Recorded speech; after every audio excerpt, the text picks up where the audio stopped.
Hello! Today I'm presenting my research on how migration and demographic changes are impacting rural communities across Michigan.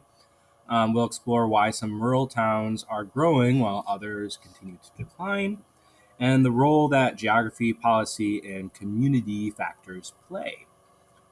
So, how migration and demographics are reshaping rural Michigan. And right here we have a graph that is a little blurry, but it's from the census, and it kind of 2020 census, and it tells us where our populations are. So obviously the Upper Peninsula, very few people in comparison to Detroit and Grand Rapids.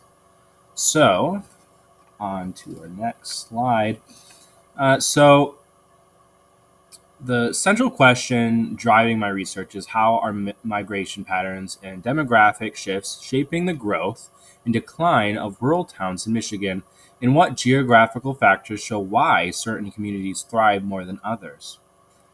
So, this question was explored through multiple supporting questions and by analyzing sources from the Michigan Department of Agriculture and Rural Development, the U.S. Census, MSU's Institute for Public Policy and Social Research, um, and the Julian Samora Research Institute. So there's a couple articles that are from that, and of course maps that show visualization of Michigan's rural layout so far that I've discussed.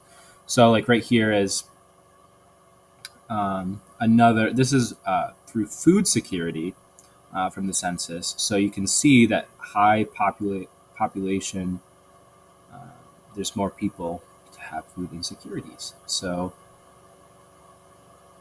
I thought that was interesting, and I got that off of ArcGIS.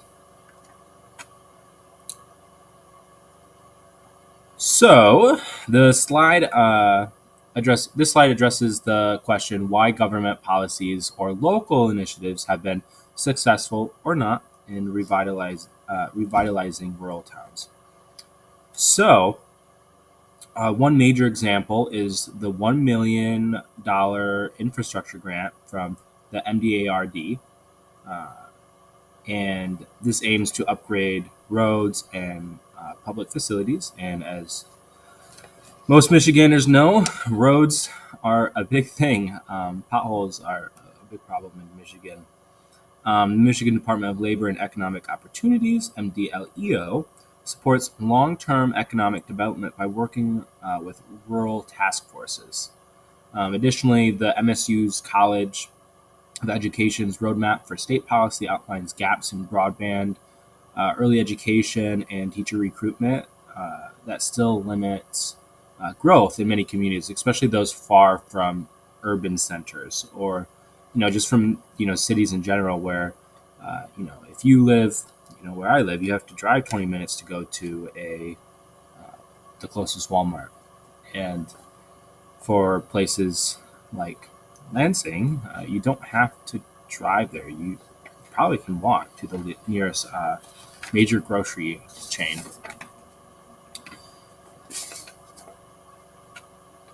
So supporting question two, we're going to look at the push and pull factors influence migration. So push factors include lack of employment, healthcare, and childcare, um, as noted in the needs assessment for rural families from the Michigan LEAP or LEAP. So with lesser job opportunities like there is in cities, it can leave a lot of people with a lack of employment. And like I said before, with grocery chains, the same thing can apply to the closest jobs. Jobs in places such as uh, big cities. People might have to drive 20, 30 minutes from rural areas to get there. So that's a really big uh, factor. Childcare as well, finding institutions that provide childcare, healthcare. Uh, there may not be jobs that help provide healthcare, and there also might not be. funding that a lot of cities do for um, helping out with healthcare and subsidies and stuff like that. So, pull factors include affordable housing and quality of life, especially in areas with strong community services. So, the benefit of having smaller towns or rural areas is that they are more interconnected than some cities can be because of the closeness of people around and the dependence that they have on each other, the quality of life. So, that really depends on who you are, but um, there's generally uh, less risk of um, herd disease in cities. There's more nature, which is also seen to have health benefits. Um, there is fresher air, there's less light pollution, there's less pollution in general in rural areas um, because of the lack of factories and businesses in a lot of these areas. Which doesn't mean that there is no pollution, but there's a lot less than many cities can have, especially like things like smog. You don't find that in rural areas of Michigan quite often, or really at all. And affordable housing is really expensive in cities. It's really expensive, especially in Michigan's coast. So rural areas in Michigan, like in the UP, especially, there's just better prices on housing because it's not as high as the demand. Because uh, people have been leaving a lot of rural areas for a long time. A key source here is a report on Latino migration, which details challenges like cultural integration, housing shortages, and employment barriers. Um, these insights show that migration is not random. It's influenced by how well communities meet residents' needs. So you have big pull factors with Latino migrants coming into rural towns for agricultural purposes, like sugar beet farms. But you also have them coming into rural areas because of solar panels, which is kind of an innovation for rural communities. And of course, there's also backlash from that as well because of the destruction of farmland and hunting land. So my next slide. So supporting question 3. Uh, Here we look at the uh, population trends over the past couple decades using data from the U.S. Census Bureau and the IPPSR Demographic Trends Report. We see population declines in many northern and central rural areas, especially those reliant on industries like timber or mining. These have been both timber and mining have been uh, long decrease, and same thing with a lot of railroad places where they're transporting railroad towns. Um, Even like in my own personal life, Ashley is one of those towns that has a train go straight through it, but trains aren't used like they used to be. And it doesn't have a major facility, even though it has agro-liquid now for the past couple of years, I think maybe around a decade. Um, it's still not what it used to be. So there's a lot of towns like Ashley and a lot of other rural areas where instead of focusing on farm, they were in the timber and mining industry, and those have greatly decreased. However, towns near highways or with proximity to growing cities like those near Grand Rapids or Traverse cities are more stable. So the MCDA report on rural growth also highlights new patterns, including retirees moving to like scenic towns and remote workers settling in affordable areas. So, because of more affordable housing, people who can work remote can go into rural areas. The downside there is sometimes internet access. So, that's kind of a double edged sword there. But there is kind of that growth in not necessarily the working class, but the retired class going into rural areas to kind of um, relax. And so you kind of see that demographic shift of people who are young looking for jobs moving out of rural areas, and then people who are older um, who are retiring or let's say settling down. Those people tend to go to rural areas, and the proximity to highways. You know, those areas have people. I mean, that's the biggest thing. When you don't have timber or mining keeping a population together, because those are all the workers, and that's why some of these small towns developed in the first place.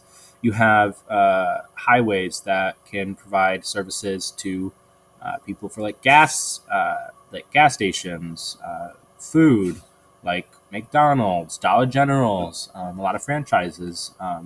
Especially Dollar General, make it their motto to go into all these small towns, and they prioritize towns with highways. Um, so, what determines which communities thrive? So,